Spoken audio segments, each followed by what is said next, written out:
शुभ संध्या मित्रों, मैं अंशुमन कुमार हिंदी साहित्य ऑनलाइन संसार में एक बार फिर पुनः आप लोगों का स्वागत करता हूं। और तक हम लोगों ने भारतेंद्र हरिश्चंद्र, बाबू भारतेंद्र हरिश्चंद्र के बारे में चर्चा कर रहे थे। और हिंदी साहित्य में उनका क्या योगदान था और किस प्रकार से उन्होंने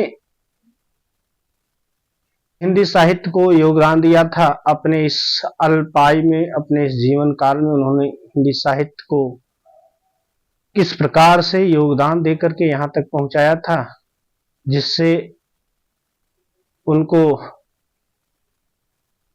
हिंदी साहित्य का या आधुनिक युग का पितामह कहा जाता है।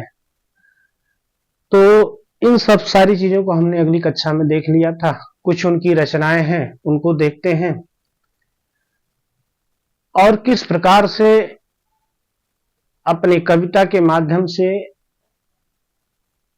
सामंती राज का विरोध किए, कुरीतियों का विरोध किए और जो सामाजिक बुराइयां थी किस प्रकार से उनका विरोध कर रहे थे। अपनी कविता के माध्यम से लोगों को प्रेरित कर रहे थे। जगह जगह अपनी कविताओं के माध्यम से, लेख के माध्यम से लोगों के जीवन में जो परिवर्तन उन्होंने लाया, शायद ही कोई ला सकता है। तो आइए हम लोग जहां तक बढ़े थे, फिर हम उसके आगे हम चर्चा करेंगे। आधुनिक काल में बाबू भारतेंद्र हरिश्चंद्र के बारे में हम लोग अध्ययन कर रहे थे। और दोस्तों, आप लोग से मेरा निवेदन है कि आप लोग क्लास को लाइक कीजिए और जो भी त्रुटियां हो जरा कमेंट के माध्यम से हमको बताने का प्रयास करेंगे। अगर जो भी कमियां रहेंगी हम लोग सुधारने का उसका प्रयास करेंगे। और आप लोग सब्सक्राइब नहीं करते हैं। हाँ, क्लास लेट हो रही है, ये तो ठीक है, लेकिन देखा जाएगा। एक्चुअली फिर परीक्षाएं तो अभी दूर है, लेकिन अब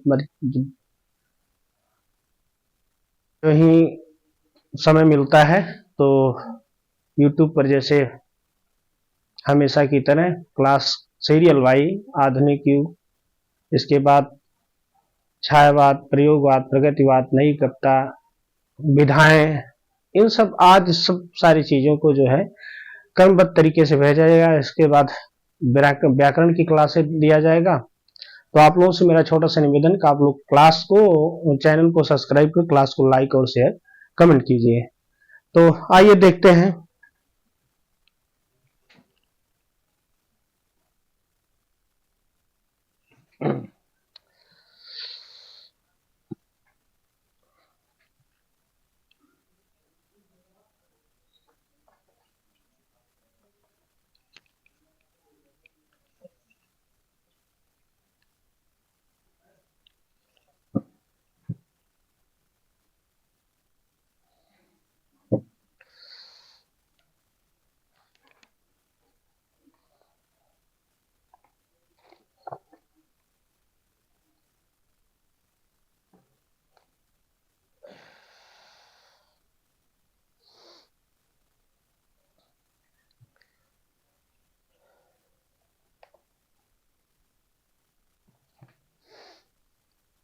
बाबू भारतेंद्र हरिश्चंद्र के बारे में लगभग जान चुके थे, तो उनके कुछ नाटक थे, उनके नाटकों के बारे में हम देखेंगे। उनके कुल कितने नाटक थे, कितने अनुदित, कितने मौलिक थे, तो आइए देखते हैं।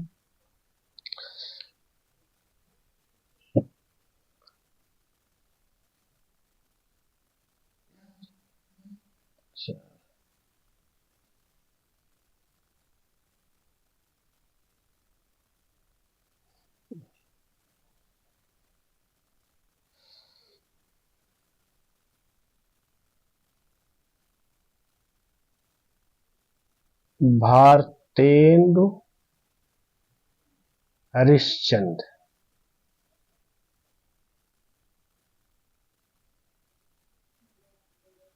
भारतेंद्र हरिश्चंद्र के बारे में हम लोगों ने पढ़ा था। कौन कौन से उन्होंने पत्रिकाएं निकाली, कौन कौन से जो है कि किनका संपादन किया, किनका प्रकाशन किया।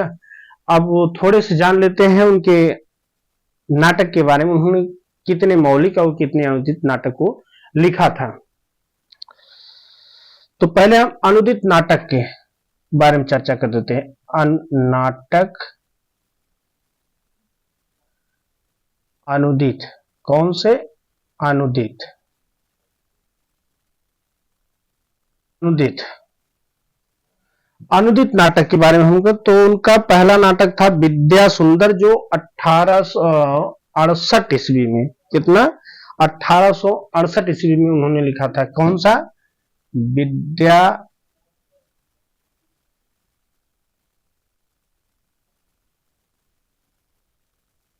विद्या सुंदर। इसका समय है 1868 ईस्वी।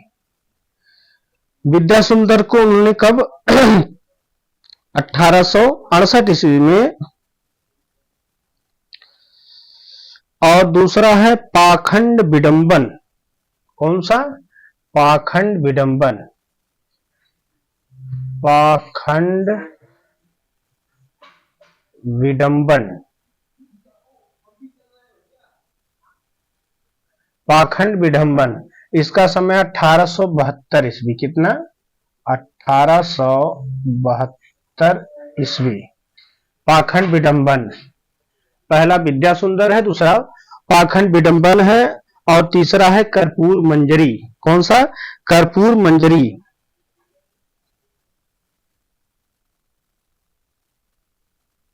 कर्पूर मंजरी, इसका समय 1875 ईस्वी। कितना है? 1875 ईस्वी। और चौथा आ जाता है आपका भारत जननी। कौन सा? भारत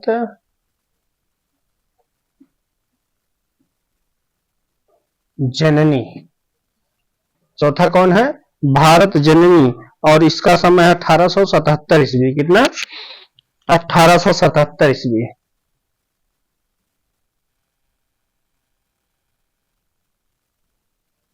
और पांचवा नाटक इनका है, पांचवा नाटक है मुद्रा राक्षस।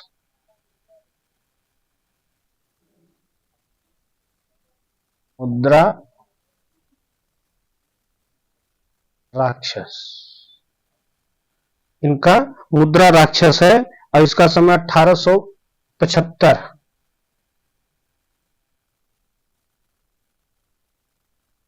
1875। इसके बाद दुर्लभ चक्र।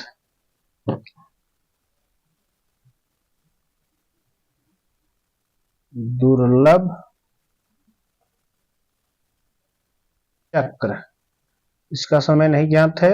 और सातवां है अपना रत्नावली।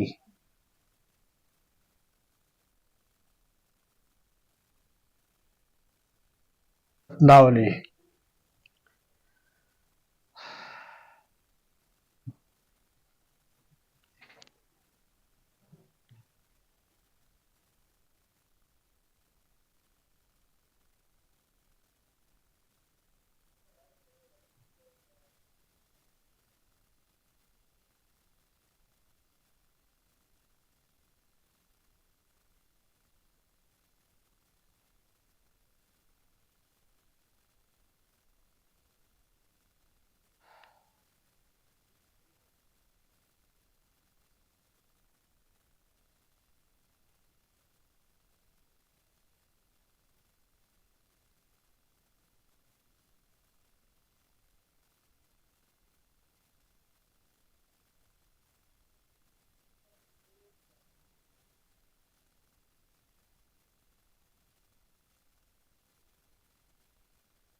ये तो भारतेंद्र हरिश्चंद्र के क्या हो गए?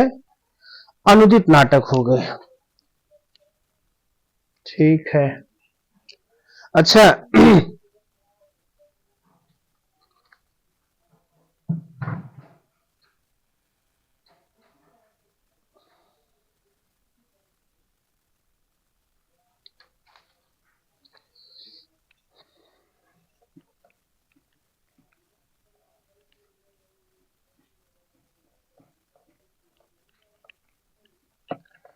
अब हम मौलिक नाटकों के बारे में चर्चा करेंगे। कौन सा?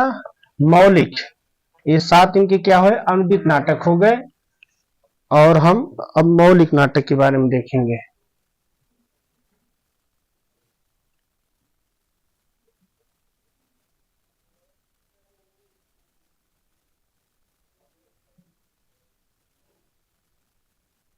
मौलिक। इनका पहला नाटक है वैदिक हिंसा हिंसा न भवत। कौन सा? वैदिक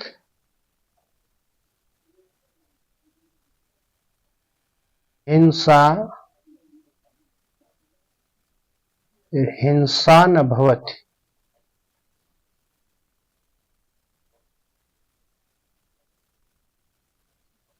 वैदिक हिंसा हिंसा न भवत, जिसका समय 1873 ईस्वी। इसका कितना समय है? 1873 ईस्वी। और इनका दूसरा मौलिक नाटक कौन सा है? सत्य हरिश्चंद्र। कौन सा? इनका दूसरा नाटक, सबसे चर्चित नाटक है कौन सा? सत्य हरिश्चंद्र। सत्य हरिश्चंद्र। और इसका समय है हरिश्चंद्र का 1875 ईस्वी। 1875 ईस्वी। सत्य हरिश्चंद्र का समय है 1875 ईस्वी। और इनका तीसरा है श्री चंद्रावली। इनका तीसरा नाम मौलिक नाटक है श्री चंद्रावली। श्री चंद्रावली इनका तीसरा मौलिक नाटक है श्री चंद्रावली, जिसका समय 1876 ईस्वी। 1876 ईस्वी। और इनका चौथा मौलिक नाटक हो जाएगा भारत दुर्दशा। कौन सा? भारत दुर्दशा। भारत दुर्दशा। इसका समय 1880 ईस्वी। अच्छा, 1880 ईस्वी में और भी कुछ हुआ था। आप लोगों को ज्ञात होगा कि भारतेंद्र की उपाधि कब 1880 में इनको इस उपाधि से क्या किया था? नवाजा गया था। भारतेंद्र हरिश्चंद्र को भारतेंद्र की उपाधि कब मिली थी? 1880 ईस्वी में इनको भारतेंद्र की उपाधि से क्या हुआ? नवाजा गया था। और इनका पांचवा नाटक है नील देवी। कौन सा? पांचवा नील देवी।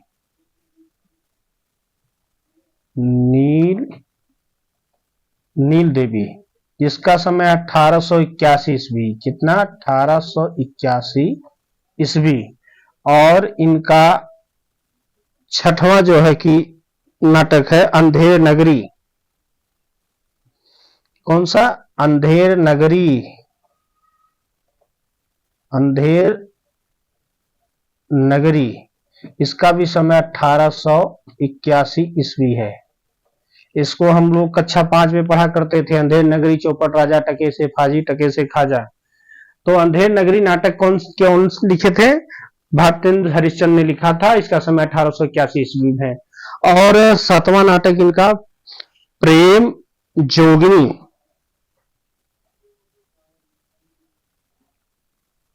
प्रेम जोगिनी।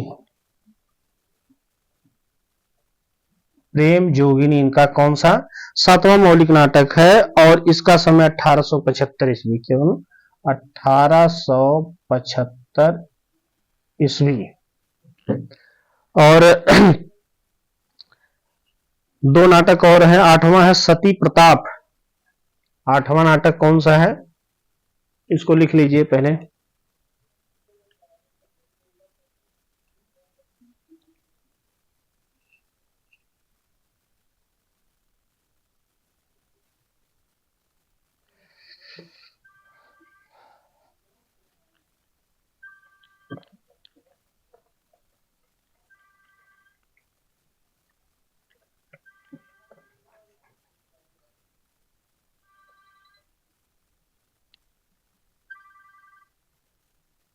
हेलो।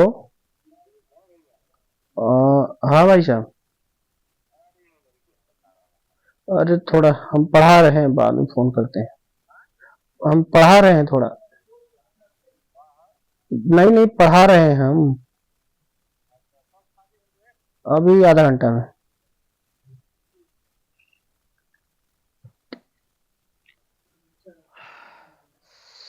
तो इनका आठवां है सती प्रताप, जो कि अपूर्ण है। इनका आठवां मौलिक नाटक है सती प्रताप। सती प्रताप क्या है, सती प्रताप क्या है, अपूर्ण है। इसको लिख लीजिए अपूर्ण।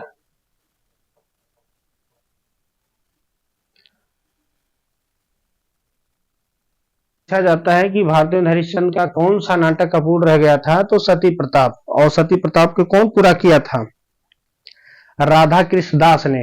इनके फुफेरे भाई थे कौन, राधा कृष्ण दास ने पूरा किया था। इस सती प्रताप अपूर्ण नाटक को इनके राधा कृष्ण दास, जो इनके फुफेरे भाई लगते थे, इन्होंने इनके नाटक को क्या किया, पूरा किया। और नौवा है विस्मस्य विस्मौषधम।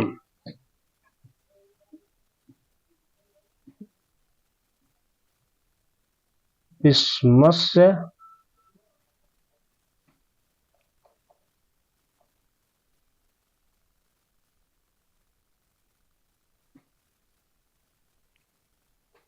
विस्मौषधम। विस्मौषधम। विस्मस्य विस्मौषधम।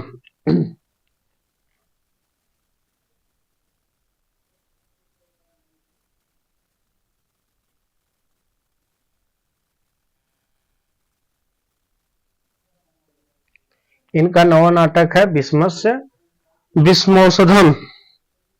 सॉरी,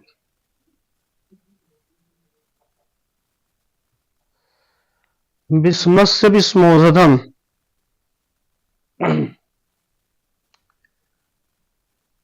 इनके कुल मिलाकर कितने हो गए, 9 7 16। 7 नाटक को हमने अनुदित के रूप में पढ़ा और 9 नाटक को हमने मौलिक के रूप में पढ़ा। आइए अब इनके कुछ और निबंध हैं, निबंध के बारे में चर्चा कर लेते हैं।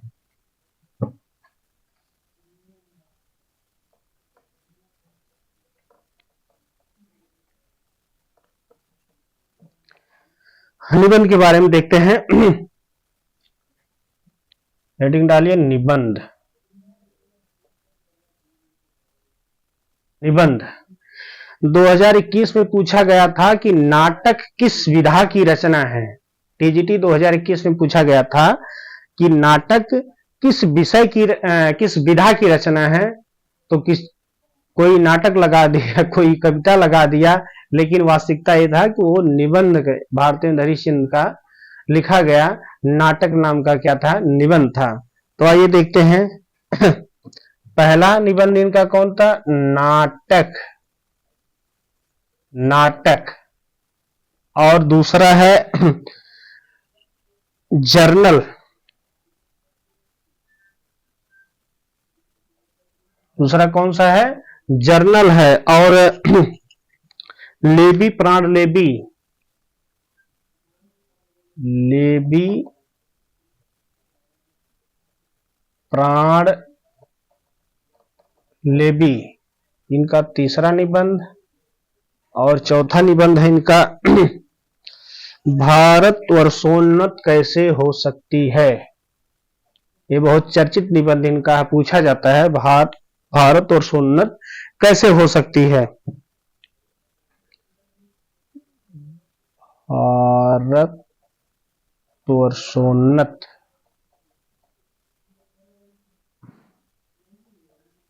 कैसे हो सकती है, भारत वर्षोन्नत कैसे हो सकती है। और पांचवा है कश्मीर कुसुम। पांचवा कौन सा है, कश्मीर कुसुम। और छठवां निबंध इनका कौन सा है, जाति संगीत। कौन, जातीय संगीत, जातीय संगीत। और सातवां इनका निबंध है संगीत सार।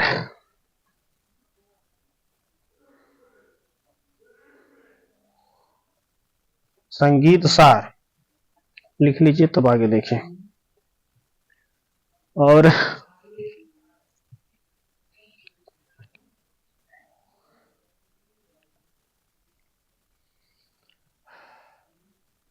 सतवां तक लिखिए।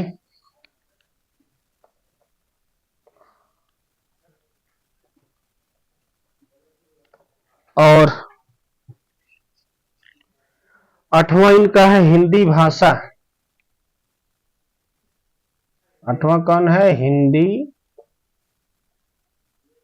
हिंदी भाषा।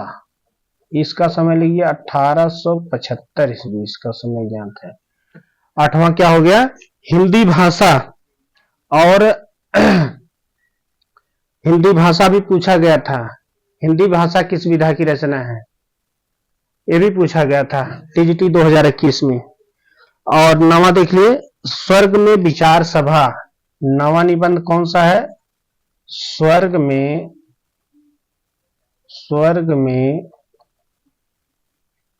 विचार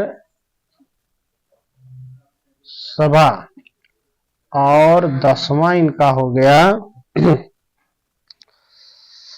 मणिकर्णिका।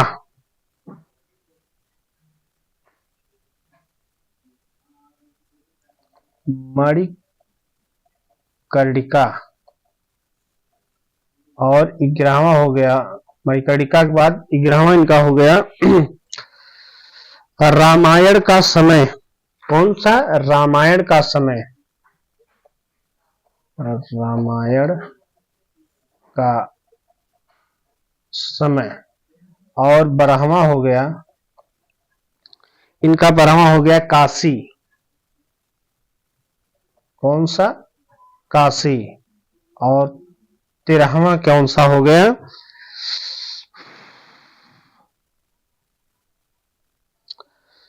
तो 10वां उदय, 10वां मणिकर्णिका। और 13वां हो गया इनका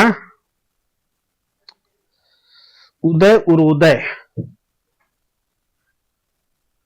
उदय उरोदय। और 14वां इनका हो गया बादशाह दर्पण। कौन सा, बादशाह दर्पण। बादशाह दर्पण लिख लीजिए। 4 ठोर बचा है इनका। 14वां है बादशाह दर्पण।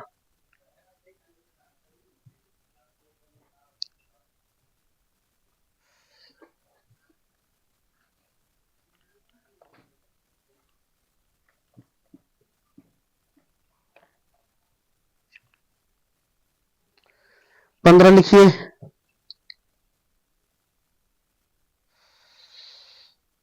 वैष्णवता और भारतवर्ष।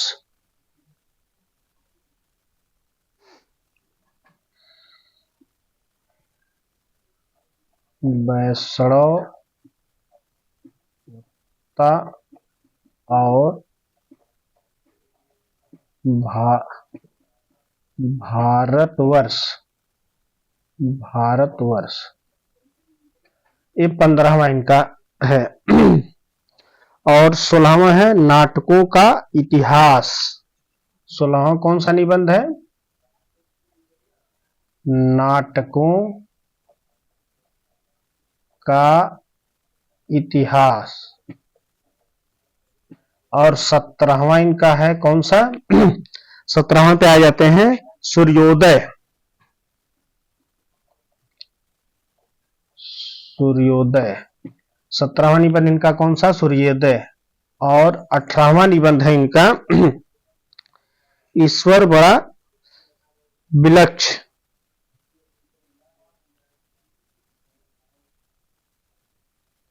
ईश्वर बड़ा विलक्ष।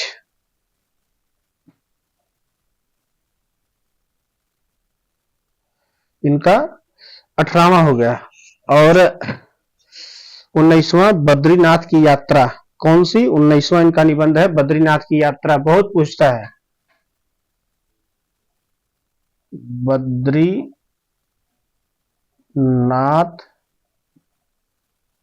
की यात्रा। और 20वां इनका है 20वां इनका है एक अद्भुत अपूर्व स्थान। एक अद्भुत पूर्ण स्थान। एक अद्भुत अपूर्ण स्थान सॉरी अपूर्ण स्वप्न हो।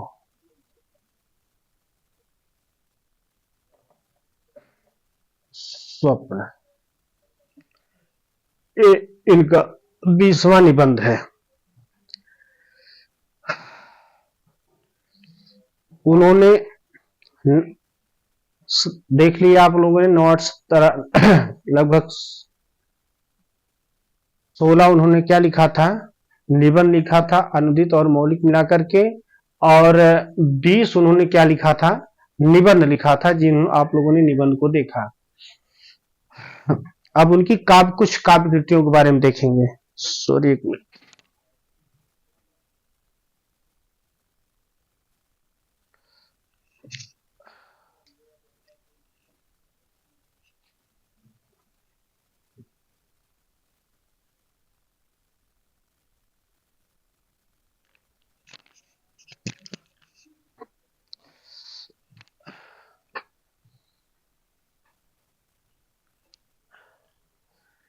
अब उनकी कुछ काव्य कृतियों के बारे में देखते हैं। हम लोग निबंध देख लीजिए, नाटक देख लिए, अब उनकी कुछ काव्य कृति हैं उनके बारे में हम चर्चा करते हैं। देखिए काव्य, काव्य काव्य कौन कौन से लिखे थे?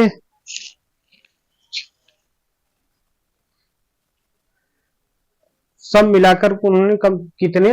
लगभग 70 काव्यों की क्या किए थे? रचना किए थे। तो चलिए लिखते हैं। सब मिलाकर कितने? 70 काव्य कृतियां को उन्होंने रचना किया था। पहला भक्ति सर्वस्व। भक्ति सर्वस्व, भक्ति सर्वस्व हो गया। प्रेम मलिक, प्रेम मलिक और प्रेम मलिक। कार्तिक स्नान,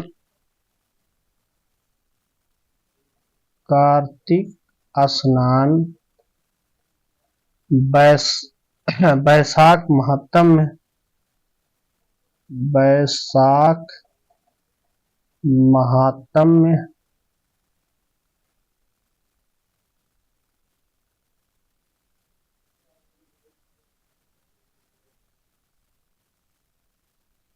वैशाख महात्म्य। और प्रेम सरोवर, प्रेम प्रेम सरोवर और प्रेम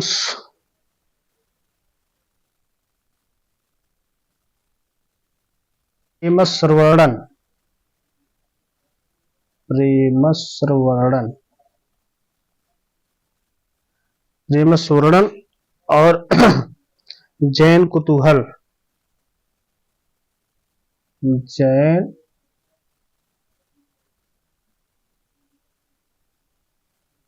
कुतूहल जैन कुतूहल और 1 2 3 4 5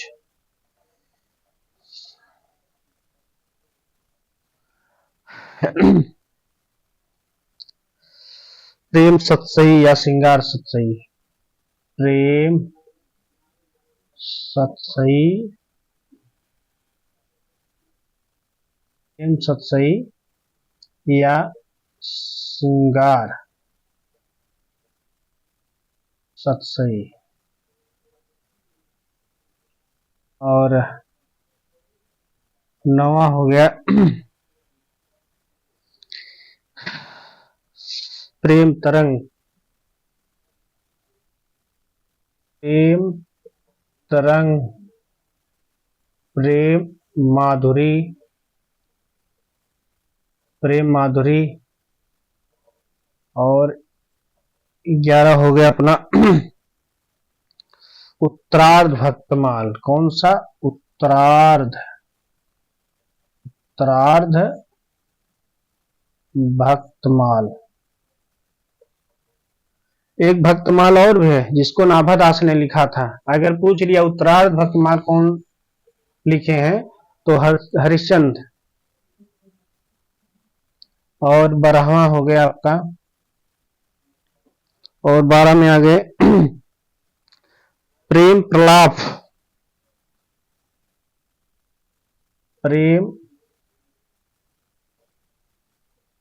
प्रेम प्रलाप और 13 नंबर पे होली काव्य लिखे थे और 14 नंबर पे आ जाता है अपना मधुवन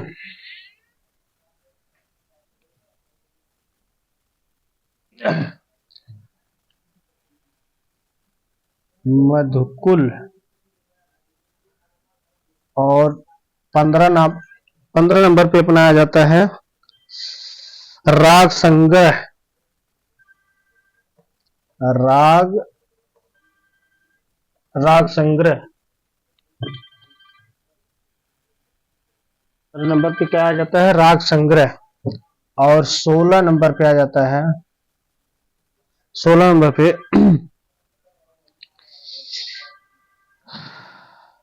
वर्षा विनोद जो कि चर्चित रचना है वर्षा विनोद पूछता है वर्षा विनोद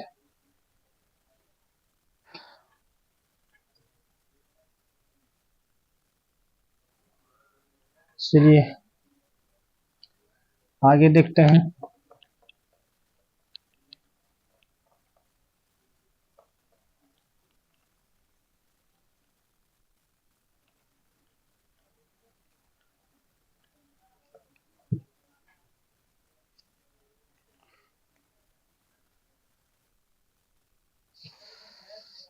16 के बाद 17 विनय प्रेम पचासा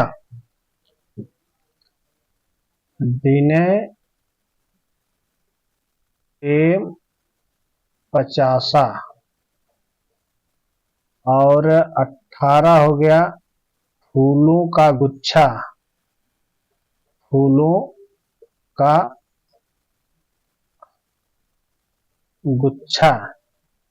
का गुच्छा वो कौन सी भाषा में लिखे थे खड़ी बोली में पूछा जाता है कि भारतेंदु हरिश्चंद्र की कौन सी रचना खड़ी बोली में है तो फूलों का गुच्छा और 19वां है प्रेम फुलवारी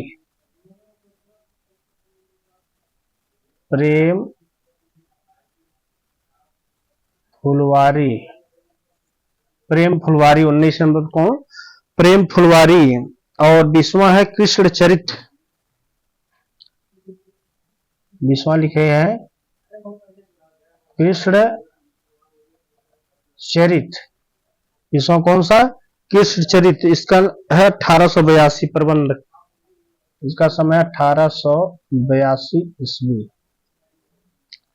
और 21वां है प्रातः समीरण। प्रातः समीरण।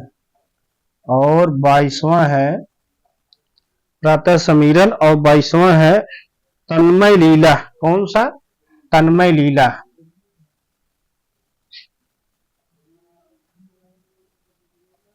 तन्मय लीला। और 23 नंबर पे आपका आ जाएगा तन्मय लीला के बाद दान लीला।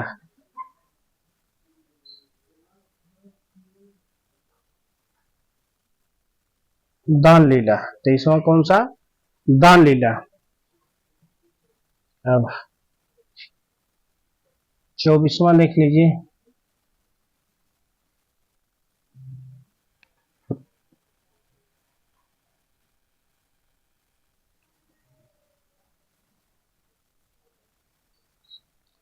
दान लीला हो गया। और 24वां है आपका रानी छद्म लीला। रानी छद्म। रानी छद्म लीला।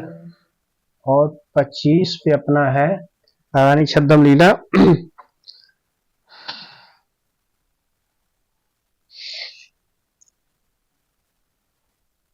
उरहना। उरहना या उलहना कहते हैं। 26 है। और 26 नंबर पे अपना आ जाता है संस्कृत लावनी। संस्कृत लावनी 27। 26 संस्कृत लावनी हो जाता है। विनय पचासा, फूलों गुच्छा, प्रेम माधुरी, कृष्ण चरित,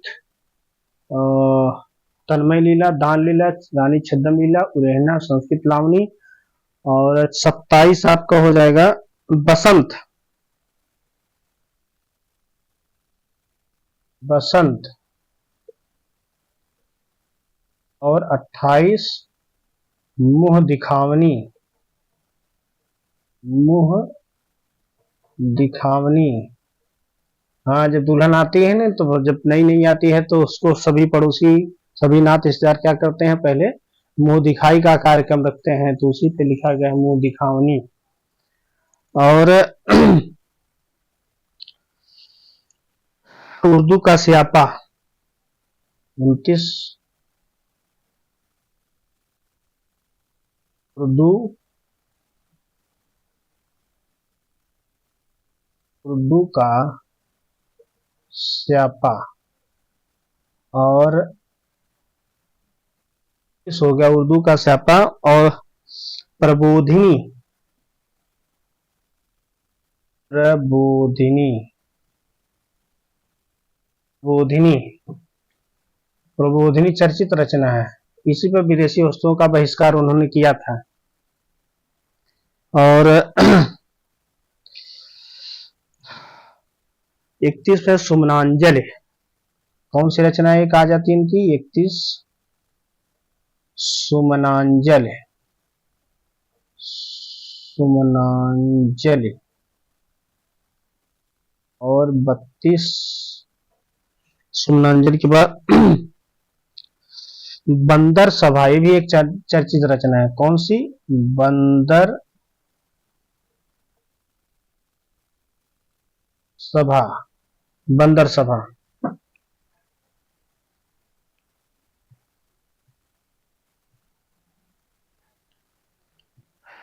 चलिए आगे देखते हैं।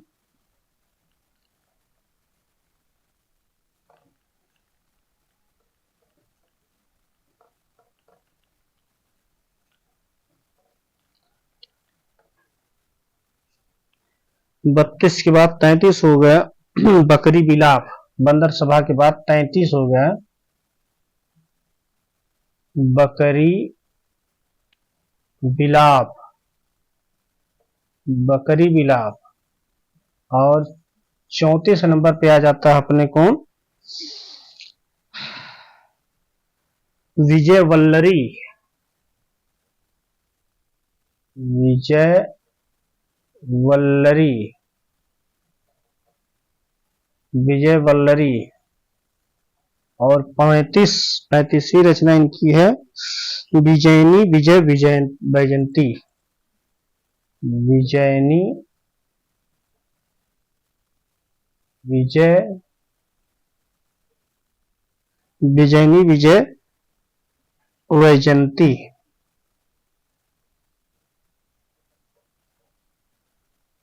विजयनी विजय वैजयंती। और 36वीं रचना है इनकी जातीय संगीत, जातीय संगीत, जातीय संगीत।